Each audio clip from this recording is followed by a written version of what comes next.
this clip, we're going to talk about the best Google search tricks for 2020 and beyond. But before we do, don't forget to hit the subscribe and the bell button if you're coming from YouTube. And if you're coming from any other channel, don't forget to subscribe if you want to grow faster, because that's what we help you do.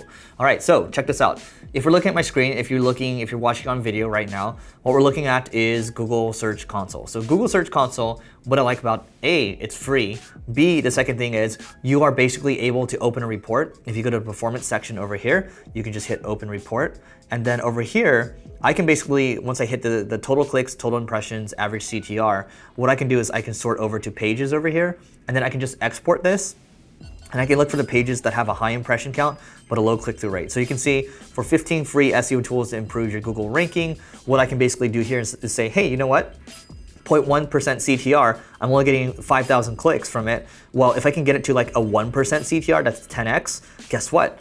I can now go to, well, 50,000 clicks, okay? So that's just an easy way of getting more traffic based on what you already have.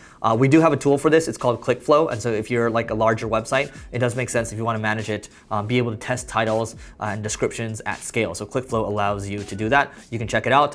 We have a freemium version if you want to check it out. Also, what I like about Google Search Console too is you can actually insert your insert pages for indexing too. So I'm going to show you in my next tip, I'm going to show you why that's important, but being able to index pages on command is important. And then looking at your sitemaps, looking if there's any issues with your sitemap, coverage, and now there's enhancements too. They'll show you mobile usability, job postings, logos, site links, etc. And you can also look at manual actions and any issues that you're facing. So it's like an SEO suite that you have. It's different from Google Analytics because this one's focused on kind of your search visibility. So that's one thing you want to do. You want to make sure that you have this free tool to help you. And they do have speed reports coming on as well to show you the sections on your site that are slowing down, because speed is very important when it comes to SEO. The next thing I want to do is I want to talk about FAQ, schema markups, and basically what that allows you to do is occupy more real estate on your Google search engine result page. So right here, I search for Ahrefs review, and Ahrefs is an SEO tool. So you can see here, as I scroll down,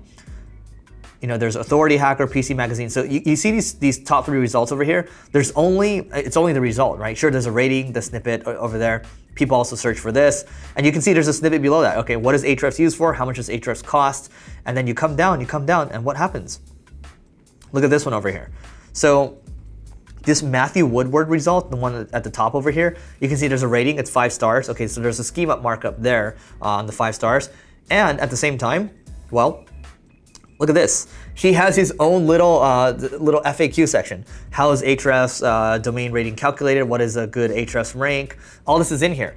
And he can write whatever he wants in there, but he's occupying more real estate in there. And he has said, I had him on my podcast, on the Growth Everywhere podcast, his click-through rate was previously, let's say, average of 3% or so. After he added this, the click-through rate jumped up to 8%. That's a 2.66x increase. So you are able to basically occupy more real estate. Well, guess what? If your CTR goes up, you get more traffic coming to your website. That is going to help you grow, okay? So those are just like a couple of things you can do from a Google search perspective. And the other thing I would say is this. It's really important. You can use something like Google Page Speed Insights. So if you just search Google Page Speed, you can measure the speed of your page, and you can look at certain things like time to first paint, all these things that are important for you in order to enhance the speed and enhance the user experience of your site. You can use GT metrics as well. GT metrics is another kind of speed tool that will show you what's going on and what areas are kind of slowing down the loading of your site. So when I think about this, when you combine all of these together, you combine Google Search Console, maybe you're doing title tag, meta description testing, you're getting some wins there. Maybe you can add like 10 to 20% of your traffic there. When you optimize your speed, if your website's really slow, sometimes I've seen websites increase their traffic by as much as 50%. So that's another 50% plus 20%. And then you start to do these schema markups where, let's say you double your CTR, maybe you're gonna add another 10% in traffic. All of a sudden you just added like 80 to 90% in traffic to your site. And guess what? That compounds. A lot of people run A/B tests when they're doing conversion rate optimization. They're spending a lot on advertising. That's fine. So you spend so much money on SEO, you spend a lot of money on content, maybe you spend money on link building as well, on salaries as well. Why are you not taking it further? Why are you not testing when it comes to SEO? So doing these things is going to help you take you to the next level. I do also like using other tools like Ahrefs as well. Ahrefs definitely, or SEMrush as well. When you look at those two tools, they have their uses, right? So you can look at the Content Explorer in Ahrefs. Content Explorer will basically allow me to see how I'm doing when it comes to refreshing my content, because that helps. How often I'm publishing content, how often my competitors are publishing content. I can see my traffic value, how much is going up and down. Like I want my traffic value to be continuing to increase, which is basically the value of my site if I were paying for the traffic from Google. Also, when we think about Google, these Google search tricks, right? What else do we want to be doing? Well, we don't want to be tricking really. What we do want to be doing is we want to be doing the things that are evergreen for the long term. So, Brian Dean's got his skyscraper technique, which is, writing really good pieces of content that will stand the test of time. Keyword research doesn't go away. You can definitely use Ubersuggest. You can use Ahrefs for it. You can use SEMrush for it. All these things combined, when you add them together, they become something much bigger. And these things, when you compound them, will help you grow your traffic a lot faster. And a lot of people just tend to forget about these things. So sometimes you just need a reminder on these are the right things to do. Let's not forget about the fact that if you have a podcast, submit the podcast to Google Play. So your podcast will show up in the search results and Google automatically transcribes them right now. So Google's gonna favor their own properties. And guess what? You're gonna get more traffic, you're gonna benefit from it. If you're already doing podcasts, then it's not hard for you to take 5 to 10 minutes or so, just submit it to Google Play. That's gonna help go a long way. Voice search too. Don't forget about optimizing for the rank 0 positions. This is also, there's a lot of schema stuff that you need to be doing from an SEO perspective. I will tell you, like when I look at some of the stuff that we do, like sometimes I'm just like, well, we need to be doing a lot of stuff around schema, right? If you look at come back to the screen over here, we look at a lot of these have 5-star ratings, and then there's the little FAQ box that Matthew Woodward has. The more attention, the more real estate that you can have, the better title that you can have on a search result page, the more important the more helpful it's gonna be for you. And here's one more thing you need to take into account. The 0-click results have now gone above 50%, meaning the number of people that reach a search engine result page and don't click on anything has increased beyond kind of what the organic clicks are. So Google's continuing to make more money. They're kind of increasing the more clicks coming to their properties. And 0-click searches means you need to pay attention to on-SERP SEO, meaning that if you're answering a question there, maybe you say, hey, by the way, check out Noah's blog for more tips on how to tie a tie, for example. So you want to be able to kind of brand yourself a little bit on the search result pages, because it's becoming more and more difficult to do SEO. The number of clicks where people are actually going to non-Google properties, that's actually decreasing, and it continues to decrease. All right, so I want to go a little deeper on this topic, so check this out. In this video, I'm going to show you how you can build on some of the SEO opportunities that you already have. So looking at DoorDash right here, if we're DoorDash, we are ranking for 1.5 million keywords over here.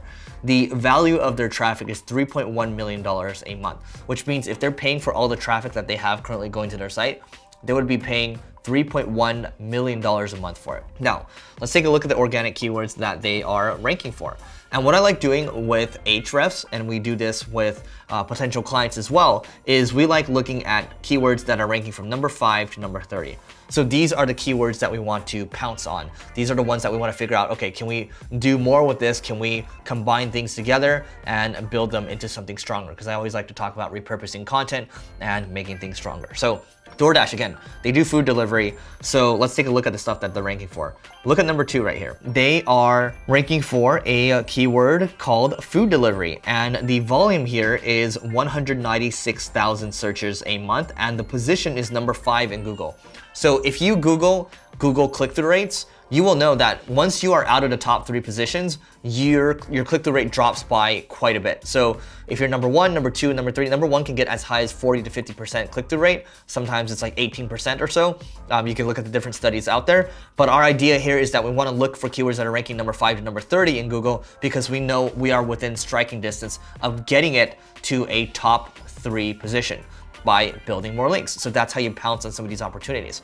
At the same time, you can also look at these pages too and say, if I'm ranking number 5 for food delivery, can I take a look at that page and can we add more keywords to it? Can we have more things linking to it internally? Can we build more links externally as well? There's a lot of different things we can do.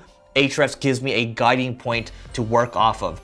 Look at this one, delivery near me, food delivery, Chinese delivery near me. Should we have a main hub page that has called delivery near me, and then you have all the subcategories in there like Chinese delivery, Little Caesars delivery, Dunkin' Donuts delivery, that's how you pounce on some of the opportunities. You can take a look at your Google Search Console as well. That's for free. Take a look at Ahrefs, but you want to make sure that you're doing this at least once a quarter. So auditing your current SEO, auditing the current content that you have, and think about what you can do to make it better. Because I always talk about using repurposing frameworks out there. This is just one thing you can do when you're trying to figure out, okay, what are some keywords I should go after more? And you can also supplement this with the paid advertising campaigns that you have going on through AdWords. That's going to help you because you can see which keywords are really profitable for you, and you can choose to axe things, double down, triple down, whatever it is exactly. So let me know what you think below in terms of what you think I might have missed from a Google search kind of tricks perspective, and what you particularly enjoyed. And don't worry, we'll get back to you. And if you want more videos like this, don't forget to check out the next video because it's going to help you grow. And whatever channel you're coming from, don't forget to rate, review, and subscribe. And if you're coming from YouTube, hit the bell button as well. And we'll see you tomorrow.